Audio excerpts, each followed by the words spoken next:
conversation yesterday with Gosman. Do you have Clay going out there today with him, especially since he hasn't pitched in a little bit? Just what it'll be like to get it back out there and get the Cubs uniform. Yeah, I mean, I think it's probably more going on for Clay, just in the fact that he hasn't been pitching every 5 days, and so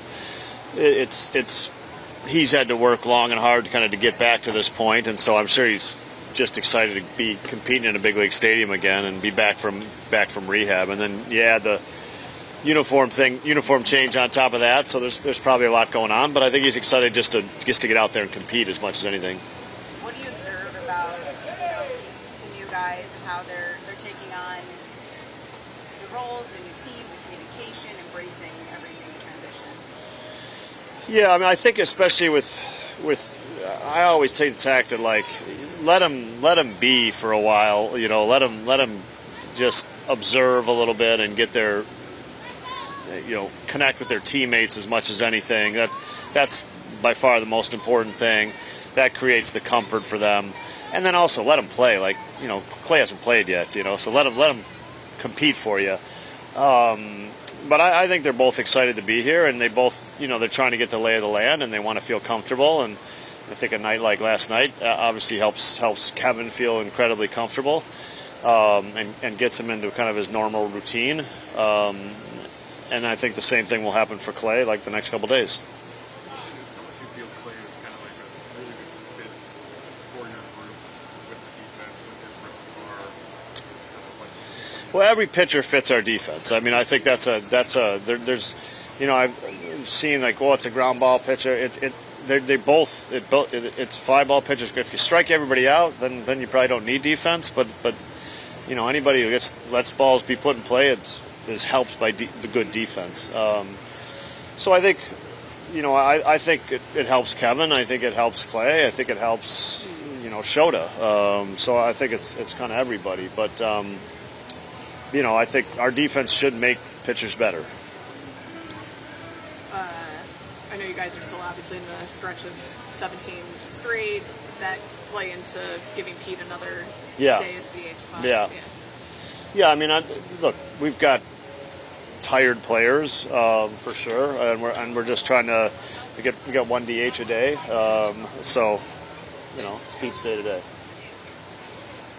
After the game yesterday, you had mentioned the production for Seiya behind Pete is super important. How they're just, I'm paraphrasing, one of the better or good 1-2 punch in the game. To see Seiya, especially that on base streak, what he's been doing, the consistency there. What do you observe about him and what he's been able to do with the power and being on base? Well, look, I mean, Seiya's demonstrating what he's demonstrated to me for the last 5 years in this league. Is he's one of the better right-handed hitters in this league. He's one of the more consistent offensive players in this league. I think it always helps when you hit near a player who's having a unbelievable season, because you're going to get you're just going to have people on base, which makes you a better hitter. All those things. So, I mean, I think Seiya's doing what he's always done. Maybe just a tick above it, but pretty much doing what he always does, and that's a high level of production because he's a really good hitter in this league. Clay's name was, in playing trade rumors leading up to the deadline, but because he wasn't pitching, maybe fans didn't know quite what to expect. How do you guys kind of see, kind of set expectations, personal expectations for a guy who hasn't pitched as long as he has? Yeah, I mean, I think, I would liken it to Matt Boyd coming back and kind of how that all works. I think that's fair to do. Clay's been out longer than that actually, but I think it's a similar situation. I don't think any player really hits their stride kind of first 2 days as a hitter or first start as a pitcher or first appearance as a reliever. You get into the mode. That doesn't mean you can't perform, but you get into that mode as you kind of get going. So, I think that's the reality of this thing. As he has been out for 3 months, he hasn't been in this compete mode for a while, and that part is going to take. We got to quicken it up as much as we can, but it's probably going to take a little time. Can you look at the results that he had before that injury, though, and get excited about what he's capable of doing for you guys? Well, the results are just his body of work in general. It's been really good, yeah. seeing with Ian right now at the plate? Yeah, I mean, Ian's going through a tough stretch. You know, I mean, I think overall, you know, left-handed Ian still is posting a really good season. And I know there's more good, really good streaks where he can carry the team hitting left-handed, and he has done that at times this year. So that's going to happen again.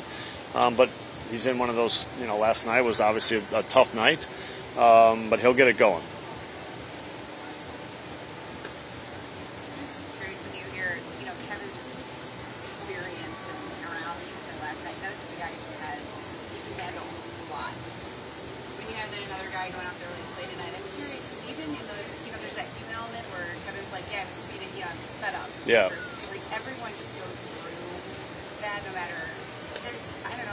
I'm just curious your perspective on how no matter how much everyone has the nerves, everyone has the excitement. Like, yeah, and I think so. Like, I mean, I think what Kevin showed you last night is like everyone has it, but it's like, can you fix it during the game, and maybe that and not let it snowball. And I think that's kind of maybe the key to competition and performance, and maybe what experience gives you a little bit is, you know, can you pitch to pitch? Can you come in, get a third out in an inning and make the adjustment in the dugout and figure out what you got to do a little bit better? I mean, that's kind of the hard part. It has to happen, and it happens frequently in a major league game.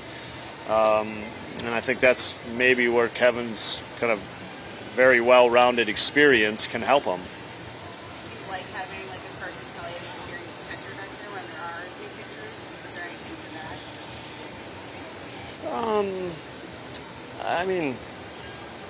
I mean, I don't. Whether Miguel or Carson was back there wouldn't make a difference to me. Yeah. Just talking about getting to know them, so I didn't know if there's anything. Yeah, I mean, I think look, it's always easier. I think it's always easier when you have somebody you know, but I think you also realize that sometimes it's the first time, you know, and you know that was the first time. That was a pretty good game, you know. Yeah.